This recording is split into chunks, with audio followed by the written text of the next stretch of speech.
from my research, which employs molecular dynamics simulations. If you have a question, you can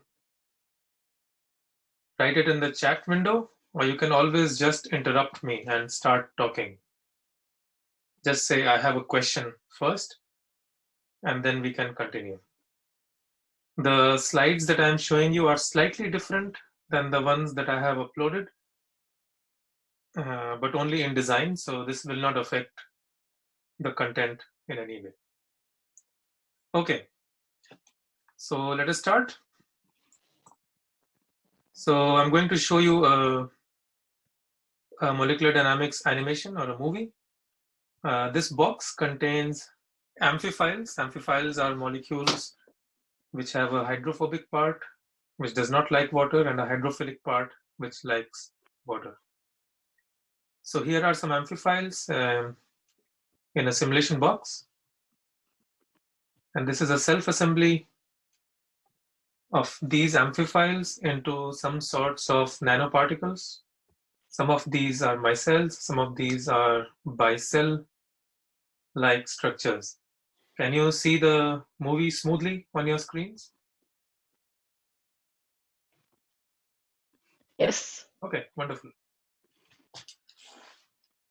Okay, of course, there is water surrounding these molecules, which is driving these molecules to aggregate because of the hydrophobic effect. Here is another movie. This movie shows the pulling of a DNA molecule through a transmembrane bacterial toxin.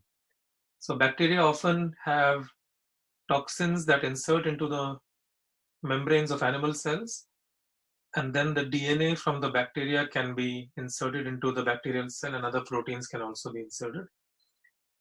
This animation will show you a string of DNA being pulled from one side of the membrane to the other.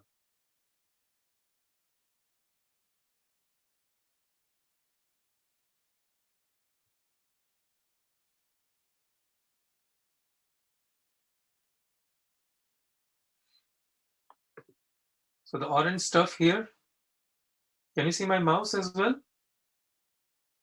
My pointer? Yep. Yes. So the orange thing here is double-stranded DNA. This in light blue is a bacterial toxin, it's a protein. The way the movie has been made, it looks static, but in fact it is not so. And of course, this bacterial toxin is embedded in a membrane. This DNA strand is being pulled from one side of the membrane to the other by an electrical force, which has been externally applied to the system.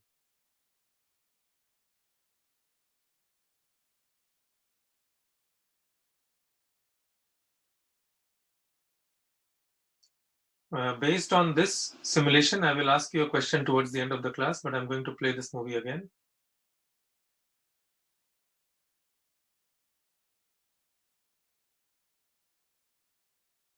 All right, so DNA has been pulled from one side of the membrane to the other by an external electric force.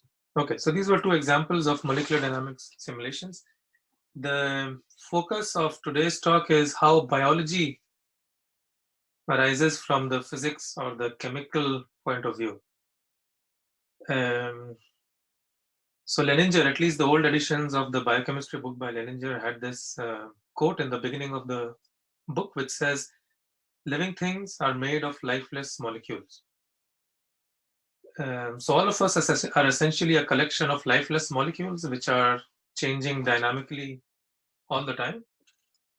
But that's all there is to us. The way we think, the way we operate, the way we eat, the way we digest, everything depends on interactions between lifeless molecules.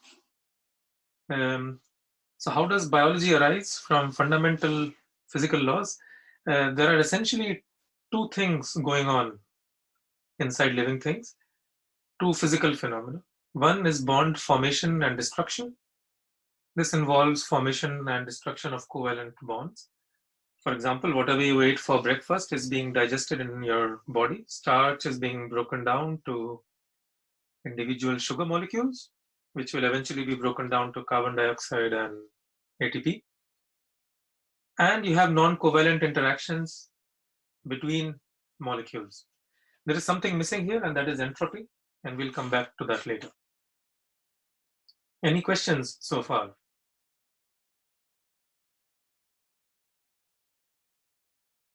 No. Okay. Peter told me that you have seen some of these non-covalent interactions in class already, but I would like to stress upon the magnitude of these forces.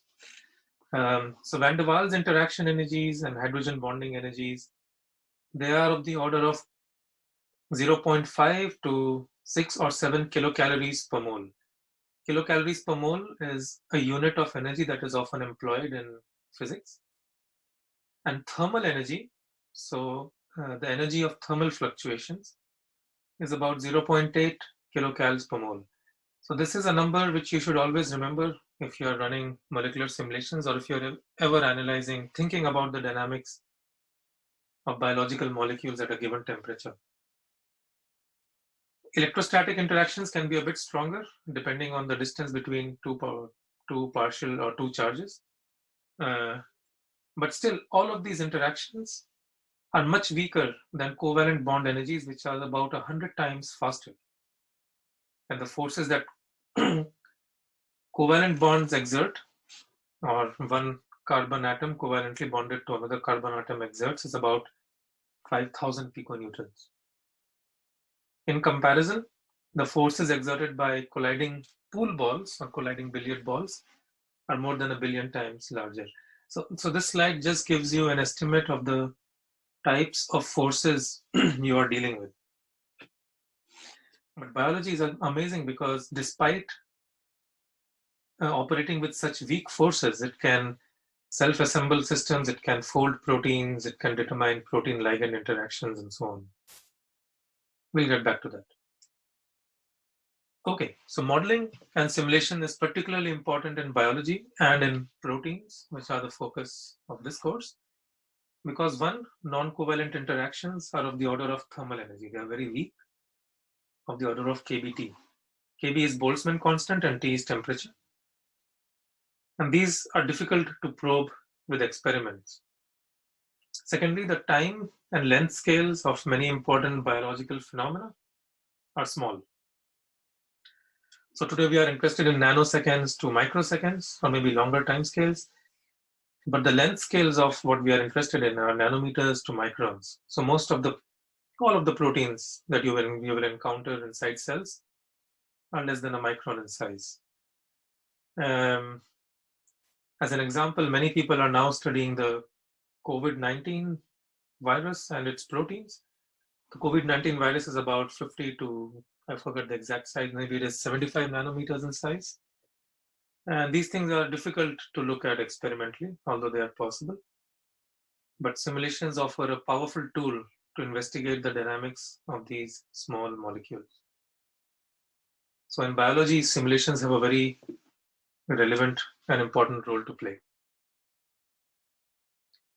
Okay, before I go into molecular dynamics, I wanted to talk a little bit about microstates and macrostates. I would like to confirm from everyone that you can still hear me. If you could type yes or say yes, that would, yeah, I can see you. Okay, wonderful.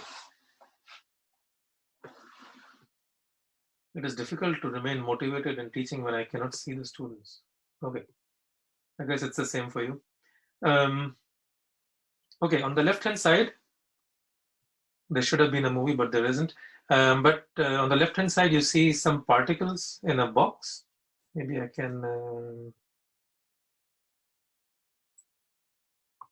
Okay, the movie is not working. But these particles are colliding with each other. If you run a simulation of these particles will collide with each other, just like pool balls do on a pool table. And they don't have any other interactions with each other. So there are no Van der Waals interactions. They are simply hard spheres. If it was possible for us to measure the velocity of each particle in this system for a sufficiently long time, for a sufficiently large number of particles. Then we could average the kinetic energy of all the particles in this box, and we would obtain an estimate of the temperature of the box. Kb here is Boltzmann's constant, V is velocity, m is the mass of individual particles. So this equation tells you that a macroscopic observable that you can, for example, measure with a thermometer, such as temperature, is directly linked to the microscopic properties, the velocities of individual atoms. In fact, the entire thermodynamic properties of the box, including the diffusion constants of individual particles, the pressure, the temperature, the volume, and so on, can be determined from the positions and velocities of all the particles, assuming you do it for a large enough box for a sufficiently long time. So the point of this slide is that microscopic states of individual atoms are directly related to the macroscopic observables that you can measure in the laboratory. So the macroscopic properties of the system can be completely defined by the microscopic description of every atom in this system. And these microscopic properties of individual atoms can be related to the bulk thermodynamic properties of materials and proteins, for example, a binding affinity between a protein and a ligand, by the laws of statistical mechanics. So statistical mechanics is important because what you will be dealing with in such a system are a very large number of microscopic states. So you need some sort of statistical formulation for this. We will not go into statistical mechanics in this course, but it is the fundamentals of StatMech that relate your molecular dynamics trajectories, which we will talk about, to bulk thermodynamic properties of biological molecules. So, in order to calculate, let's say, the temperature or pressure of this box, all I need now is a physically legitimate method to generate these microscopic states on a computer. And this method is molecular dynamics.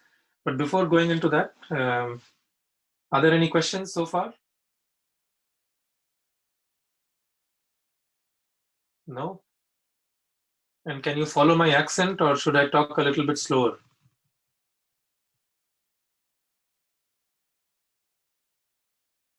Yes, no? We can follow you perfectly. Thank you, Sophie. Okay. All right. So the method that we use to generate these microscopic states is molecular dynamics simulations. So in molecular dynamics, what you do is you do a numerical integration of Newton's second law. Newton's second law is shown in this equation here. The force on a particle I is equal to its mass multiplied by the second derivative of its position with respect to time. And this can be obtained from a gradient of the potential energy function with respect to the position of particle I. So that's del E divided by del R I. So maybe I can just, the movies are visible now. Interesting. Okay, so this is what I was trying to say. The particles are colliding with each other as hard spheres would. Can you see my screen still? Maybe I can keep this in full screen mode. Yeah, okay. So the blue curve here would be the actual trajectory of a particle in time. Numerically, we choose a small time step, and I will describe how we do this, during which we assume forces are constant, and then we go from this time to this time. We repeat the process until we can approximately follow the actual trajectory of the molecule. The reason you must integrate Newton's laws numerically is because this energy function is highly complex and semi-empirical. So you cannot do this analytically on pen and paper like you would do for pool balls colliding on a table, where the potential energy E is equal to 0. So this is what you have certainly done in high school to solve Newton's second law on pen and paper. But here we have to do it on a computer. The output from my simulation are the positions and velocities of all particles in time. For most of the properties that you deal with when you look at protein dynamics, you typically use only positions, but for some properties, we also need velocities. E describes the interactions in the system, such as bonded interactions, which include bond angle and dihedral terms, and non-bonded interactions, which are van der Waals and electrostatics. These you have seen before in this class. Okay, so this is a short introduction to MD. In the next few minutes, I would like you to derive the Verlet integrator on pen and paper. For this, you can download the handout that I have uploaded on Blackboard. It gives you instructions on how the numerical integration in molecular dynamics is done. So this is the heart of the simulation, and I would like you to do this on pen and paper after you download the document that was uploaded online. If you have questions, please ask me, and maybe I can show you my screen on, maybe I can show you the calculation on pen and paper. But please start working on it for the next 5-10 minutes. We will continue working on the Verlet integration. Is this okay? I would like to hear a yes or a no. Yes, wonderful. So please download the document and start working. I'm going to take a short break. I'll be back in a minute.